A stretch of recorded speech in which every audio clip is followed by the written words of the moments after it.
Thank you for tuning in. This video forms part of the concept stage of the Business Life Stages series, brought to you by Constructum Online Learning. In the Business Life Stages series, I look at the development of a business from concept to exit stage. At each stage of the development of the business, I look at the main outcomes you must achieve, the particular business aspects you need to address, and the specific skills you need to develop.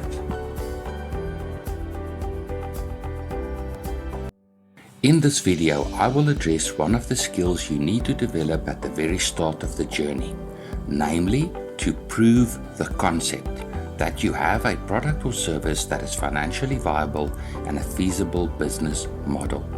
I will talk to you about a 9-step process that you can follow. So you have an idea for a product or service. Where do you start? Start by answering the following questions related to your product or service. Does it meet a need? Does it satisfy a desire? Does it solve a problem? If the answer is yes, then you need to ask, for whom does it meet a need? For whom does it satisfy a desire? For who does it solve a problem? Who is your customer? Who is the person who will make the buying decisions? Who are these people? You probably have an idea for a product or service that relate to the industry that you are currently in, or perhaps you have an idea for a product or service that you are currently using. There must be some reason why you have come to think about this idea for a product or service. So I assume that you have some experience in this type of product or service. Perhaps you are working in an industry that sells this product and you've been thinking about how you would go about if you were in charge. How do you start to assess if you could sell the product or deliver the service in a competitive way? Begin by making a list of people you know whom you can have a casual but intentional conversation with about the product or service. You are obviously going to make a list of people with some sort of experience related to the product or service. Then very intentionally plan and importantly write out a number of specific questions you can ask them. For example, where do you buy the product? Why do you buy it there? How often do you buy? Do you buy cash or do you need to finance the purchase? Do you collect or do they deliver? What do you like about the product? How can the product be made better? Have you recently changed your provider? When? Why? How often do you change your provider? How would a change in the price affect your buying decisions? You have your ideas around the product or service, but you need to understand that your perspective is just that, your perspective. What do other people, and specifically people who might buy the product, think? So plan your questions carefully that you get the best information out of those conversations. Now it's time to talk to people you don't know. Let's say you have an idea to sell medical consumables to clinics and hospitals. Who at the clinics or hospitals make the buying decisions? Identify the key decision makers. How can you get into contact with them? Can you connect on LinkedIn or other social media? Do you know someone who could introduce you to them? Can you simply pick up the phone and call them? Is it possible to make cold calls and simply arrive at the business premises? What you want at this moment is simply a few moments of their time to ask them some carefully constructed questions with a view of getting information about who do they buy from presently? How often do they buy? Would they be open to a conversation about your offer? What factors most determine their buying decisions? Then very importantly ask permission to keep in contact with them. Then collate the information and call the buyers at the retail store and offer to share your findings with them for a few moments of their time. Then ask them the same sort of questions. Who do they buy from presently? How often do they buy? Would they be open to a conversation about what you could offer? What factors most determine their buying decisions? Then, very importantly, ask permission to keep in contact with them. So you want to use this feedback to get a feel for if you are on the right track with your idea for a product or service. You may have to make some adjustments. Perhaps you come to realize that you will have to sell your product online. Or perhaps you come to understand that buyers of these products use their smartphones to search online for the product, but then prefer to buy the product at the store. Maybe you come to realize that competitors deliver the product directly to the customers, and you will have to do something like that in order to compete. But what if you intend to sell a product via intermediaries? An example of this may be to sell cleaning consumables via a network of retail stores. So you are not dealing directly with the end user. There's another business between you and the end user. You need to identify the buyers at the retail stores. But before you go there, identify the end users of the product. Who buys your product? How often do they buy? What influences their buying decisions? How can you get answers to these questions? Well, go to a retail store where similar products are being sold. Stand in the store aisle, and when you see people looking at similar products, casually start a conversation.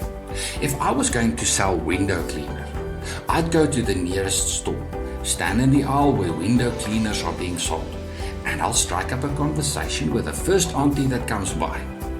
My wife sent me to buy window cleaner. Please tell me, which one should I buy? Why should I buy this one? What about this other one? It's like not hard to do. The worst mistake you can make is to think that you know. Act like a little child and simply ask. Then, out of your conversations with your network and prospective clients, you want to build a customer profile.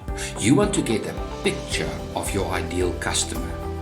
What's their gender, age, socioeconomic status, income, level of education? Where do they stay? Are they city slickers or are they from suburbia? What are their habits? Do they use their own vehicle to travel or do they use public transport? Do they buy online? Do they search for products online? Do they buy cash or credit card? Do they desire a financing solution for their purchases? Do they collect their purchases or is it delivered to them? When do they buy? How often do they buy? Do they visit stores early in the day or do they prefer buying later?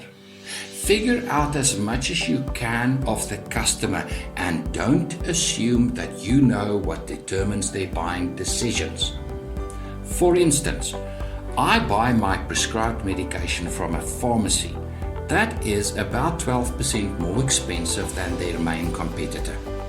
But I do so because this pharmacy makes free deliveries to my home. See, my time working is more valuable to me than the extra 12% it costs me to get it delivered to my home. By building a clear picture of your ideal customer from the interviews you've conducted, you get a better understanding of the things that matter most to your prospective buyers. Your product or service may be useful to a large market of prospective customers, but you don't have the capacity to access and serve the total market of prospective customers. You need to focus on a segment of the total market of prospective customers that you will be able to access and serve. This is also rather useful because you can learn a lot about this particular marketplace and the preferences of its buyers. And if you mess up in this sector, you can take the lessons learned and apply that knowledge to another sector. Instead of focusing on one sector of the marketplace, perhaps you want to concentrate on one geographical area. Whatever you decide, you need to identify the total number of prospects, estimate the total annual purchases of products in terms of units sold and their value, estimate the growth in the demand for the product, understand the trends taking place in your chosen marketplace, Be aware of any regulation applying to the marketplace or potential for changes in regulation that may affect the marketplace.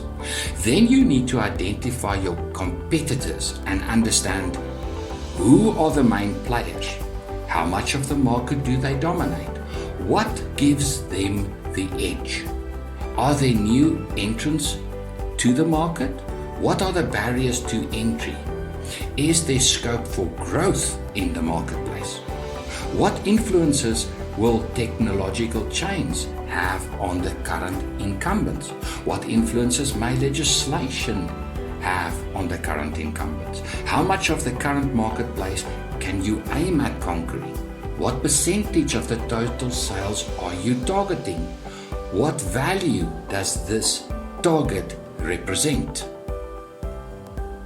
Next, you need to research the current pricing of your product in the marketplace. At what price is your competitors selling the product? How often and at what rate do competitors give discounts? What factors influence the pricing of the product? For example, if the product is imported, the exchange rate may directly influence its pricing. Is your product subject to some form of seasonality? For instance, the price of avocados fluctuate rather severely depending on the season.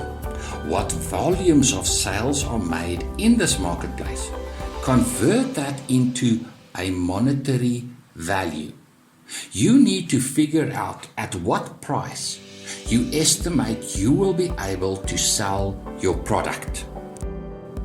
Having gained an understanding of the pricing currently in the marketplace, you now need to set a target for your own business.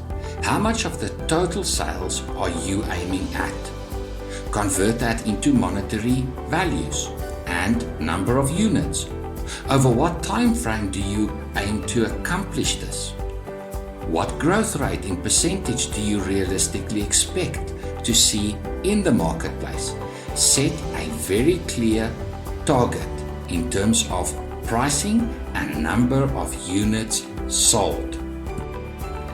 Now you need to get down to business and crunch the numbers. Let's say you want to sell medical consumables to hospitals.